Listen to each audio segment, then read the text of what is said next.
Shalom. Selamat pagi jemaat Tuhan.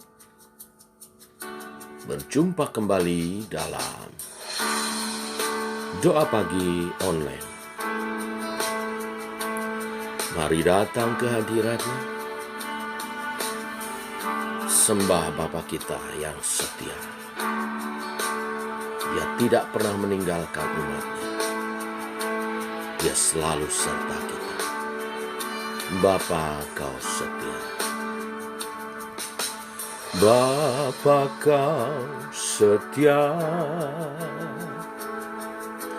takkan meninggalkan, dan ku percaya Engkau milikku dan ku milikmu. Kerinduanku tinggikan nama-Mu, karena ku tahu Engkau dalamku dan ku dalam-Mu. Ubah hatiku seputih hati-Mu, setulus salib-Mu, kasih-Mu, Tuhan. Biar mataku seperti mata-Mu, pancarkan kasih-Mu, ku mau jadi seperti-Mu.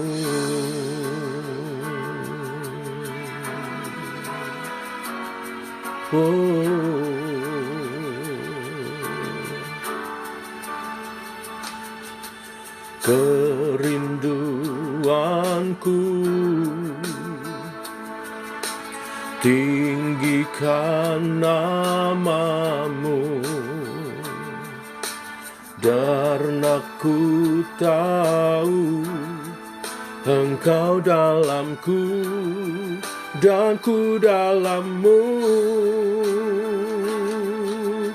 Ubah hatiku seputih hati-Mu, setulus salib-Mu, kasih-Mu, Tuhan. Biar mataku seperti mata-Mu, pancarkan kasih-Mu, ku mau jadi seperti-Mu.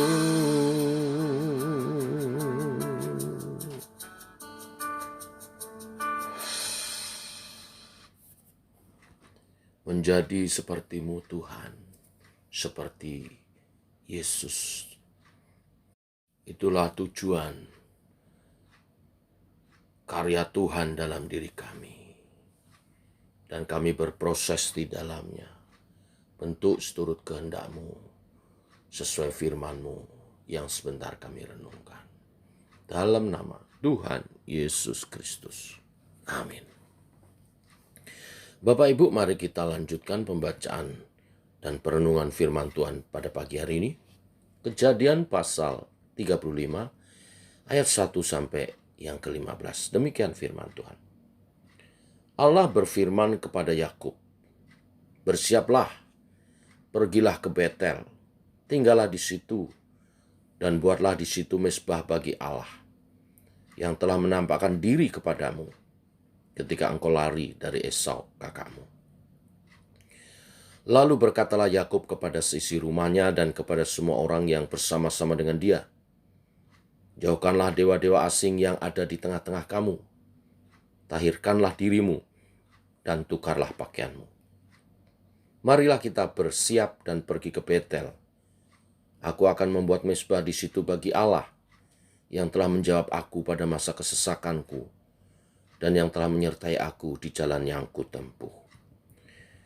Mereka menyerahkan kepada Yakub segala dewa asing yang dijumpai mereka dan anting-anting yang ada pada telinga mereka. Lalu Yakub menanamnya di bawah pohon besar yang dekat Sikem. Sesudah itu berangkatlah mereka, dan kedahsyatan yang dari Allah meliputi kota-kota sekeliling mereka, sehingga anak-anak Yakub tidak dikejar. Lalu sampailah Yakub ke Luz yang di tanah Kanaan, yaitu Betel, ia dan semua orang yang bersama-sama dengan dia. Didirikannya lah mezbah itu, dan dinamainya tempat itu El Betel, karena Allah telah menyatakan diri kepadanya di situ ketika ia lari terhadap kakaknya. Ketika Deborah, inang pengasuh Ribka, mati, dikuburkannya lah ia di sebelah hilir Betel, di bawah pohon besar yang dinamai orang pohon besar penangisan. Setelah Yakub datang dari Padan Aram, maka Allah menampakkan diri pula kepadanya dan memberkati dia. Firman Allah kepadanya, "Namamu Yakub, dari sekarang namamu bukan lagi Yakub, melainkan Israel. Itulah yang akan menjadi namamu." Maka Allah menamai dia Israel. Lagi firman Allah kepadanya, "Akulah Allah yang Maha Kuasa, beranak cuculah dan bertambah banyak. Satu bangsa, bahkan sekumpulan bangsa-bangsa, akan terjadi daripadamu, dan raja-raja akan berasal daripadamu. Dan negeri ini yang telah kuberikan kepada Abraham dan kepada Ishak akan kuberikan kepadamu dan juga kepada keturunanmu." Lalu naiklah Allah meninggalkan Yakub dari tempat ia berfirman kepadanya. Kemudian Yakub mendirikan tugu di tempat itu, yakni tugu batu. Ia mempersembahkan korban curahan dan menuangkan minyak di atasnya. Yakub menamai tempat di mana Allah telah berfirman kepadanya Betel. Bapak Ibu, peristiwa Simeon dan Lewi yang membunuh penduduk Hewi dikarenakan dendamnya kepada Sikem, anak Hemor, Raja Hewi, yang memperkosa Dina, anak perempuan Yakub, membuat Yakub dan seisi rumahnya harus meninggalkan Sikem. Karena bisa terjadi akan ada pembalasan. Di saat itulah Allah memerintahkan Yakub pergi ke Betel dan mendirikan mezbah di sana baginya. Yakub mentaati perintah itu, dan dia memerintahkan semua orang dan seisi rumahnya untuk membuang dewa-dewa asing dan mentahirkan diri. Dan mereka semua mendengar dan melakukan apa yang dikatakan oleh Yakub. Bapak Ibu, disinilah nilai firman hari ini. Ketaatan membuat Allah menyelamatkan Yakub dan seisi rumahnya. Dan tidak hanya itu saja, Allah juga kemudian memperbaharui perjanjian berkatnya. Perjanjian yang pernah disampaikan bagi Abraham dan Ishak, kini disampaikan bagi Yakub. Allah berjanji memberkati Yakub bersama dengan keturunan-keturunannya. Yakub yang tadinya gagal sebagai seorang ayah yang tidak bisa mendidik anaknya, memimpin keluarganya dengan benar, sekarang menunjukkan kepemimpinannya dengan benar. Fungsi kepemimpinannya dengan baik bagi keluarganya, serta orang-orang yang mengikutinya. Itu ditunjukkan melalui ketaatannya kepada Allah. Yakub menyadari jalan ketaatanlah jalan satu-satunya. Sebab jika dia melawan apa yang diperintahkan oleh Allah, maka bisa saja Allah membiarkan Yakub dan keluarganya dan seisi rumahnya tertangkap oleh bangsa-bangsa di sekeliling mereka yang ingin membalas perbuatan Simeon dan Lewi. Bapak Ibu, inilah pesan firman hari ini. Kepemimpinan berfungsi saat kita mengambil keputusan untuk hidup taat kepada Allah. Oleh sebab itu, marilah kita terus mengarahkan diri agar tetap hidup sesuai dengan kehendaknya, khususnya orang tua dan juga para pemimpin dalam gereja. Kita memohon agar Tuhan menuntun langkah hidup kita, sehingga kita bisa menjadi pemimpin yang baik. Baik bagi diri sendiri, keluarga, gereja, dan akhirnya masyarakat. Doa kita hari ini, kita akan berdoa untuk para pemimpin. Dalam keluarga, doakan papa, mama. Dalam gereja, doakan gembala, wakil gembala, juga para pengurus, supaya mereka semua bisa hidup dalam ketaatan. Karena sesuai firman Tuhan hari ini, kepemimpinan yang efektif dimulai dari ketaatan kepada arahan Tuhan. Tuhan memberkati. Mari kita berdoa. Bapa dalam surga, dalam nama Tuhan Yesus kami bersyukur untuk hari yang baru, hari ini limpah dengan kasih dan rahmat-Mu. Kami bangun dalam keadaan sehat, itu anugerah. Dan ini berarti satu hari lagi Engkau memberi kesempatan kepada kami untuk hidup memuliakan Tuhan.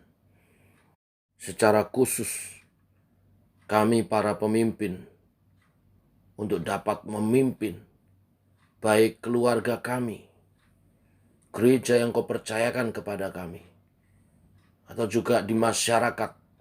Tuhan, ajar kami sesuai firman-Mu, mengawali dengan ketaatan akan arahan daripada-Mu Tuhan. Supaya kami para pemimpin tidak berjalan menurut pemikiran kami sendiri, tetapi senantiasa memohon petunjuk yang daripada Tuhan.